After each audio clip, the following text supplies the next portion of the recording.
Hello, this module is entitled Supply Chain Disruptions. This session's learning outcome is to understand the key concepts and types of supply chain disruptions, how to perform supply chain risk management, and how to achieve supply chain resilience. First, we are going to analyze what supply chain risk management is all about and which are the main reasons that are responsible for supply chain disruptions. After that, we are going to focus on how to achieve a more resilient supply chain network and less vulnerable to internal or external risks. In the end, the proposed publication will reveal how digital technologies contribute to avoiding supply chain disturbances, such as the bullwhip effect. It was on the 23rd of March 2021, around 7 a.m. local time, where the 400-meter long, 224,000-ton, 20,000 TEU vessel Ever Given had run aground the Suez Canal. For 6 days, the container ship was blocking all marine traffic with no way for no other ships to go around it. At least 369 ships were queuing to pass through the canal, stranding an estimated $9.6 billion worth of trade. The blockage of one of the world's busiest trade routes significantly slowed down trade between Europe, Asia, and the Middle East. This incident pointed out how significant is the impact of world trade when supply chain disruptions occur. When we are talking about risk management, we are referring to all the things that can go wrong in a supply chain and what we can do to tackle it. Actually, it's a process that aims to help organizations understand, evaluate, and take action on all their risks with a view to increasing the probability of their success and reducing the likelihood of failure. The risks could be either internal or external and are responsible for exposing the whole supply chain network to serious disturbance. Risk management and recovery involves 4 broad activities. The first has to do with acknowledging what failures could potentially occur and trying to understand how serious they are. The second one is to examine how to prevent such failures from occurring. The third activity comes as a sequence to the second one, where if you cannot prevent the failures from occurring, then try to minimize their negative consequences. The last activity is to figure out ways to recover from failures when they do eventually occur. All along, the supply chains were exposed to risks and faced uncountable disruptions.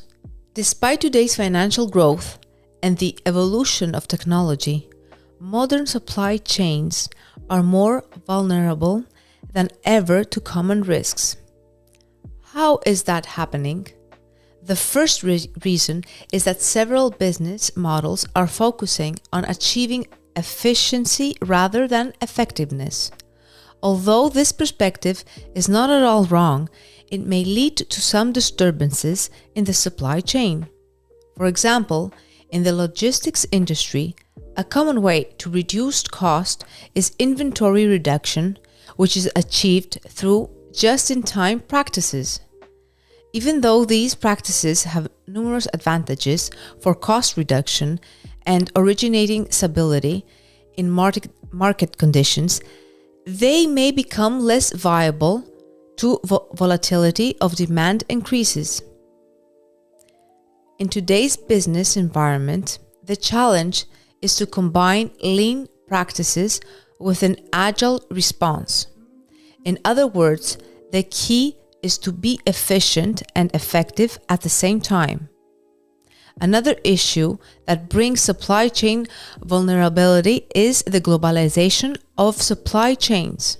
Today's supply chain networks, through offshore outsourcing, manufacturing, and assembly, have extended all over the world. This corporate expansion often results in a higher level of risks because of extended lead times, greater buffer stocks, and potentially higher levels of obsolescence. With globalization of supply chains comes the opportunity to achieve significant economies of scale by producing in greater volumes on fewer sites. This harbors another potential risk. The centralization of production entails that the products travel greater distances, often overseas and across many countries, getting exposed to several external risks.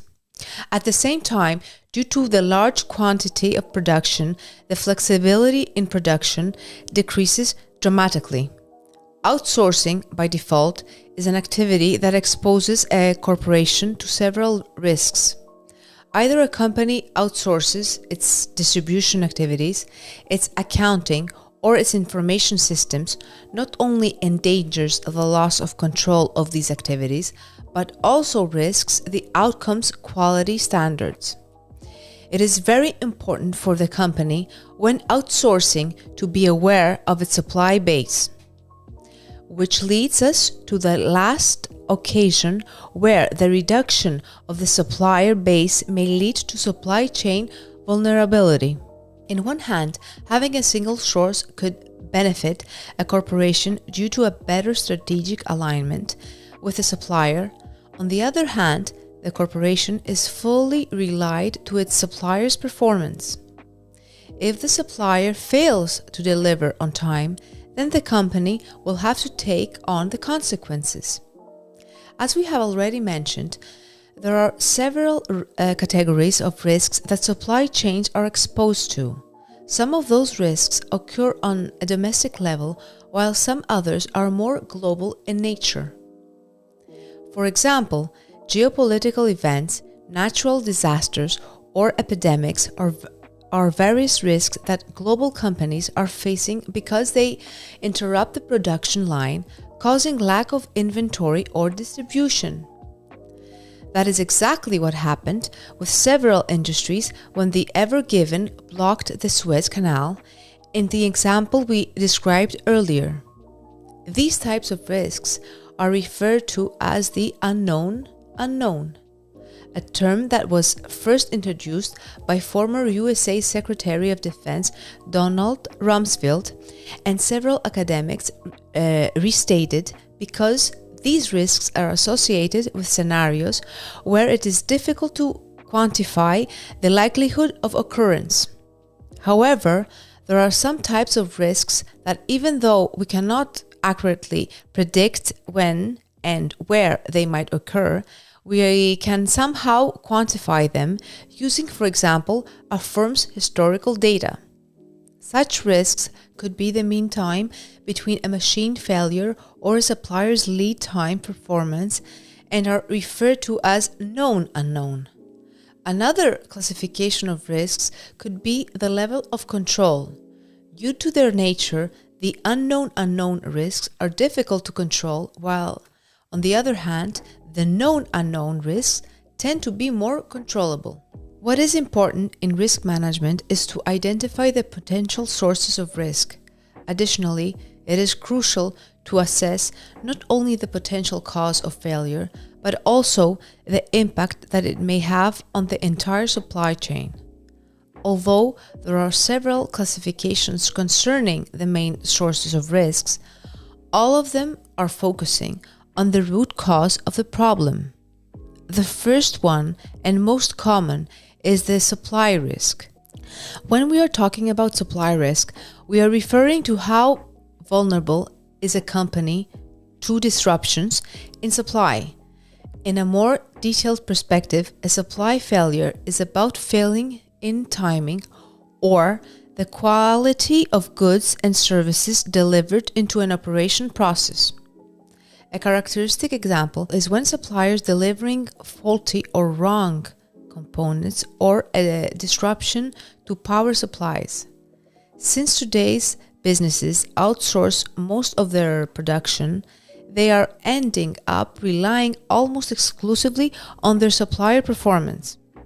Besides that, The rise of global sourcing not only results in a high dependability on outsourced activities, but causes goods, components, or even finished products to ship much more great distances all over the world before getting to their destination, exposing them to all kinds of risks.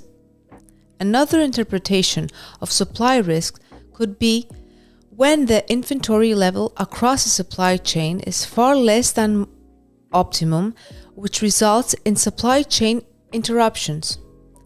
Quite an interesting risk comes from the other side of the exchange spectrum, where the demand side is responsible for several potential failures. Besides the risk of emerging bullwhip effect when there is demand volatility causing demand amplification, there is a risk where the customer misuses products or services.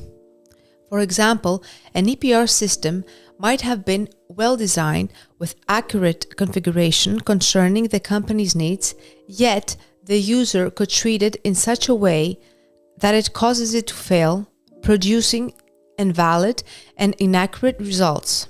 Since customers can be incompetent and inattentive, it is the organization's responsibility to educate and train their customers how to use their products or services in order to avoid such failures. Another failure could emerge from the process design of a product or service, or even from the design of the product itself. There are numerous examples of product recalls, from mobile phones to cars and aircraft, due to the fact that the final product didn't perform as it was originally designed. In this kind of risk are included the bottlenecks in the production process, the allocation of goods, components, and raw materials across the supply chain, and finally, the availability of additional capacity if needed. When we are mentioning facilities and technology risks, we are referring to all kinds of failures and disruptions that might occur concerning a company's equipment, buildings, machinery, software programs, and so on.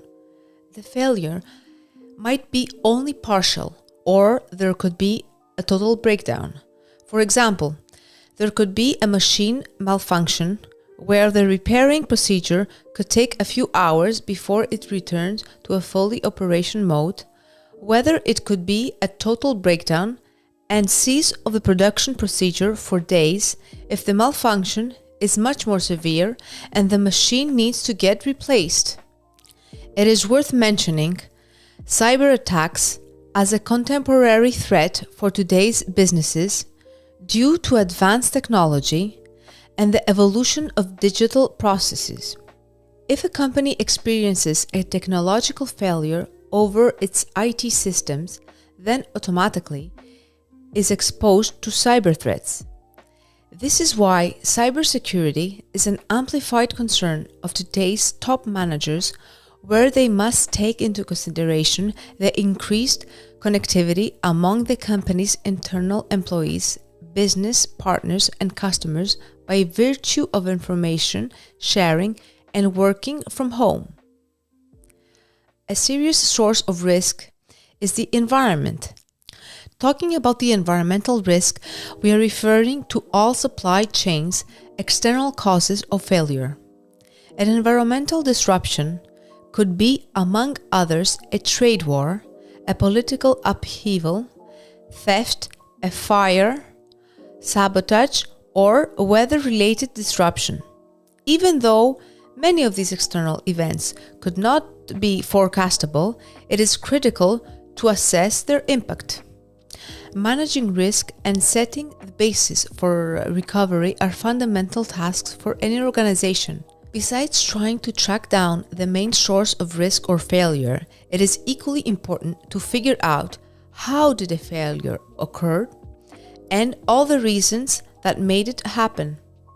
An interesting tool that can enlighten managers why things can go wrong is the so-called VUCA framework.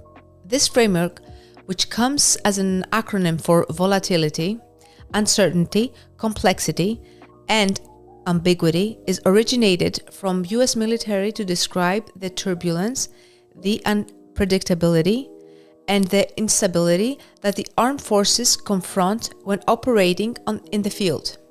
Volatility indicates, first, how quickly the conditions in an operating field can change, and second, the scalability of these conditions. When volatility is high, there are major fluctuations in short time periods, which leads to surplus resources in order to use them when needed. Uncertainty has to do with the unpredictability of future events. The more uncertainty there is concerning the operating environment, the less repetition or pattern there could be to the operating conditions. Collecting and sharing information is the key to operating properly under these circumstances. Complexity is about the plurality of factors that need to be considered and the relationships among them. The more factors there are involved in the incident or a situation, the more complex is the environment. The key to dealing with complexity is to understand how these factors are interconnected and have a clear insight into the relationships between them. Ambiguity indicates a doubtfulness or uncertainty of a meaning. There could be several different interpretations on an incident, whether it is serious enough to disturb the supply chain flow or not. In that perspective, it is difficult to draw a solid and valid conclusion on how to tackle the specific incident. The answer to ambiguity is experimental learning and developing agility to overcome such vagueness. As with many other business processes, there is an algorithm that needs to be followed when managing supply chain risk. The first thing to do in order to deal with risk is to understand the supply chain. There are many firms out there that are not aware of their supply chain's extension beyond their direct upstream and downstream partners. It is true that companies are dependent not only on their first-tier supplier, but also on the second-tier and even the third-tier supplier for their continuity. Regardless of how complex a supply chain is, it is significant to understand its complete mapping in order to be able to mitigate the risks. The second step of this sequence is to improve the supply chain by reducing process variability and complexity, focusing on process reliability and achieving an overall simplification. As a matter of fact, rarely a supply chain is originally planned or designed in a holistic way or treated as an undivided business entity. Hence, a process variability could be developed because suppliers may have been chosen not for their reliability, but for their ability to meet the demands at a lower price. When process variation is high, the outcomes are not always predictable, which increases the possibility of a potential failure. The next two steps of the algorithm are about identifying critical paths into the supply chain and how to manage them. To detect a supply chain's critical path, all you have to do is to evaluate how severe would the effect of the failure be on the performance of the supply chain network by examining the interlinked connections among all supply chain partners. The critical paths have several characteristics, such as long lead times, a single source of supply without a short-term alternative, and bottlenecks where materials or products must flow constantly. Once the critical path is detected, there should be a development of contingency plans in order to take action when a failure occurs. A simple tool for such a plan could be a cause and effect analysis in order to track down what or who is actually responsible for the disruption. Another way to manage critical paths is by monitoring critical stages across the supply chain network using statistical process control and collecting all valuable data or any kind of information. The fifth step of the sequence is of great significance concerning risk mitigation. When we refer to high visibility in logistics, we consider that every particular entity within the supply chain is aware of the whole network status, both upstream and downstream, concerning the progress of the operations, each entity's inventory level, and the overall flow of components, raw materials, and finished products. In contrast with visibility, in its lowest level, it could take a lot of time before a problem becomes visible to everyone, resulting in a very short time frame to react. There are several ways that a company in the logistics industry can turn to just increase visibility across its supply chain. We have already analyzed in Module 1 the emerging technology of radio frequency identification, RFID, as a common tool in logistics for tracking down components and items across the supply chain, which enables a great improvement in visibility and reducing supply chain uncertainty. Another effective solution for increasing visibility is the vendor-managed inventory, VMI policy, where a vendor is responsible for controlling the inventory level of a specific echelon of entities within a supply chain network. In such a way, decision-making is much more efficient due to the aggregation of the supply needs in one control unit. The last two steps of the algorithm are all about the human factor by establishing a continuity team and working closely with customers and suppliers. The continuity team should be a cross-functional group of people with all the necessary skills needed to implement the supply chain risk management processes. What is really important is working with customers and suppliers. Collaboration among all the partners into a supply chain and sharing information with all stakeholders is the most effective tool in preventing supply chain disruptions and achieving supply chain resilience. The main idea is to make it clear to everyone that collaboration among partners will only bring benefits for all supply chain entities, and it's for the best interest of the customers and suppliers to share their data and any information they possess with everyone who's involved, directly or not, into the value chain. No matter how accurate a forecast for supply chain turbulences could be, or how precisely could someone predict potential failures across the supply chain, there are always going to be unexpected events which will cause supply chain disruptions that no one could foresee them. That is the reason why achieving supply chain resilience is the number one priority in order to deal with supply chain risk. When we are talking about resilience, we are referring to a system's ability to return to its original state after being disturbed. As for supply chain resilience, there are two key components that are significant for managing supply chain risk. The first one is resistance, which refers to the robustness of the supply chain, which enables it to avoid the shocks that inevitably impact it. The second one is recovery, which is related to the supply chain's ability to get back to its initial state as quickly as possible after the occurrence of a disruptive event. Another perspective about this subject is that there are 4 strategic approaches for creating a resilient supply chain. The first approach is the supply chain re-engineering. Multiple supply chain risks arise because of the design of the supply chain.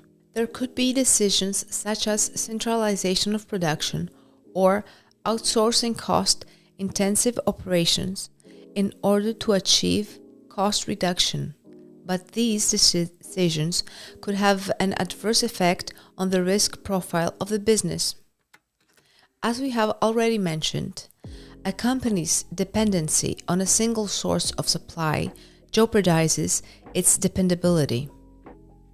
This reveals exactly how supply chain mechanics affect the level of resilience in a supply chain, highlighting the trade-offs that need to be made between cost reduction and risk mitigation. Additionally, supply chain re-engineering is about understanding the architecture of the supply and demand network.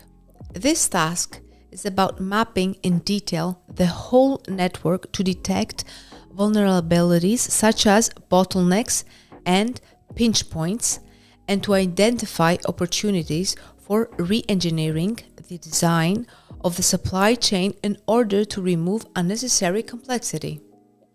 The second strategic approach is about supply chain collaboration.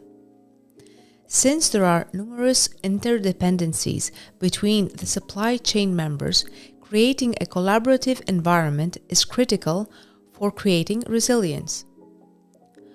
Only when there is visibility across the supply chain and the supply chain partners are willing to share their information with each other, there are going to be less disruptions in the flow of goods. An interesting subject in this approach is supply chain intelligence, where key players in a supply chain, among other partners, are meeting together to pool their knowledge and insights concerning potential sources of risk.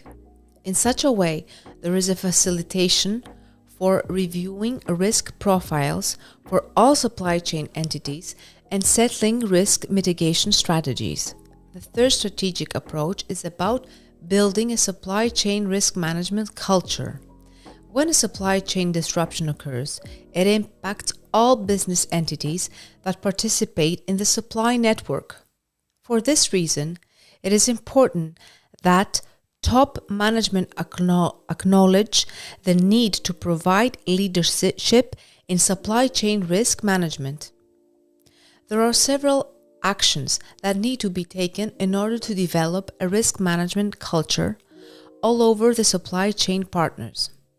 First, the top management must review reports on the risk profile of the business and its supply chain network on a regular basis to have a clear vision of its risk status.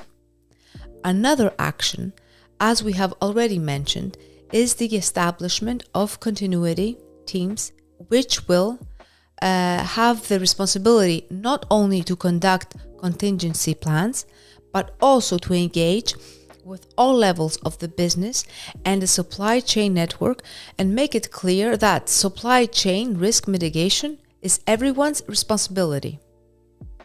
The last strategic approach is about focusing on agility and how quickly it is likely for a supply chain network to recover after the occurrence of a failure. The most critical enablers of agility are visibility and velocity, where the first enables the organization to see things sooner and the later reduces the time to the event in question. The main concept behind supply chain agility is structural flexibility.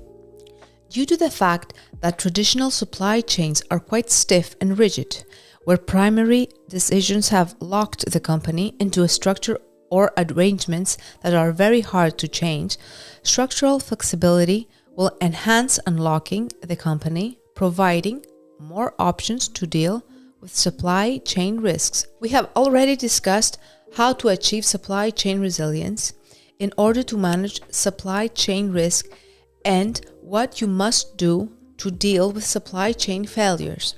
Instead of taking actions after the occurrence of a disruption event, it is wise to act precautionary and try focusing on preventing failures before the circumstances are likely to originate them. In order to examine how to prevent failures from an operations management perspective, you have to systematically examine any processes involved and design out any failure points. By design out, we refer that a failure is addressed by a new or updated design process in order to reduce or prevent any future failure.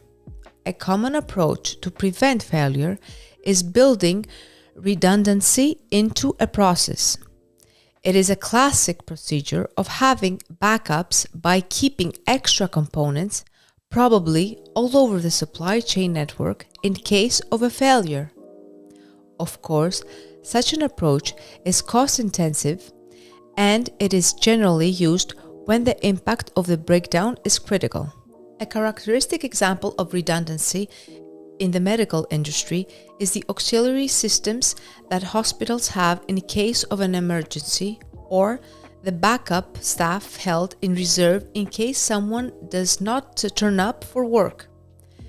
Fail-safing is a concept that has emerged from the Japanese method of operations improvement called pokayoke, where the main idea is based on the principle that human mistakes are, to some extent, inevitable. In such a way, what is left is to prevent them becoming significant defects. Pokayokis are actually simple devices or systems that are incorporated into a process in order to prevent inadvertent mistakes by customers receiving a service as well as those providing the service. An example of a fail-safing with the use of technology is the beepers on ATMs to ensure that customers remove their cards, or in cars to remind drivers not to leave the keys behind. Other examples are height bars on amusement rides to ensure that customers, mainly kids, do not exceed size limitations, or the same height bars under bridges and tunnels to ensure that truck drivers can safely pass under the bridge or enter the tunnel without crashing into its ceiling. Another approach to prevent failure is maintenance. This is an important part of most operations activities, and especially for those whose operations are dominated by their physical facilities, such as power stations, hotels, and airports. The benefits of effective maintenance are numerous, including enhanced safety and increased reliability. There are three basic approaches concerning maintenance. The first one is a run-to-breakdown maintenance, where it involves allowing the facilities to continue operating until they finally break down. Maintenance work is performed only after failure has taken place. Some characteristic examples of this approach are televisions and telephones in a hospital lobby or a hotel's guest room, which will probably be repaired or replaced only when they fail. The second approach is preventive maintenance, which is about trying to eliminate or reduce the chances of failure by servicing the facilities at pre-planned intervals. An example of preventive maintenance is checking, cleaning, and calibrating the engines of a passenger aircraft according to regular schedule after a set number of flying hours. Similarly, the automobile engines are checked and lubricated according to schedule after a time period or a set number of kilometers traveled. The last approach is condition-based maintenance, where the maintenance procedures take place only when facilities require it. The main idea is to monitor the actual condition of an asset, whether its performance is decreased or it remains at the desired level. An example of this approach is the maintenance of a pipeline network. Pressure levels are constantly monitored through pressure readings, allowing the maintenance staff to identify when leaks may occur and to interfere when necessary. Closing this module, we need to highlight some supply chain management tools that enhance supply chain resilience and foster risk mitigation. The first one is the just-in-time GIT production system, where is a management strategy that aligns orders from suppliers with production schedules. In a more generic perspective, GIT represents a lean system, a philosophy that encompasses every aspect of the production process, targeting to keep the inventory level as low as possible. This is exactly why we need to mention that GIT is actually full of pitfalls concerning supply chain risk management. Yet, as a philosophy, it supports collaboration among supply chain members, information sharing, and visibility, which are the fundamental aspects of supply chain resilience. In such an indirect way, an effective production system that strategically follows the GIT principles achieves supply chain risk mitigation. Another tool worth mentioning is the Jidoka practice. Jidoka is a Japanese call for stopping the production line when a defect is spotted. It consists of two mechanisms. The first one is for detecting defects when they occur, and the second one for correcting the cause of the defects. The Jidoka practice, just as GIT, enhances collaboration and the cooperation among participants in the production line, which are principles that support risk mitigation in the long term. Kaizen is another Japanese concept concerning continuous improvement. It enables people to have a methodological way of thinking extended beyond solving a problem that probably caused a supply chain disruption. In this kind of mentality belongs the 5 whys technique, where it is used to uncover the root cause of a problem. For instance, if we start asking why a shipment was delayed, a single response would be that there was no stock available. But if we insist with the same question for more than 4 times, then the real problem will be revealed and appropriate action can be taken. A Kanban system, or Kanban cards, is a manual system used for controlling the movement of parts and materials that responds to signals of the need for delivery of parts or materials. Kanban is merely an information system. In this perspective, it could be a useful tool for a worker to visualize and communicate risks to the rest of his team and stakeholders. In its original use, Kanban, which means signal in Japanese, has the same philosophy we have analyzed in the previous tools, which is focusing on the efficient flow of production and simultaneously minimizing the risks. Overall, no matter how well designed, prepared, or improved a supply chain network is, there are always going to be supply chain failures.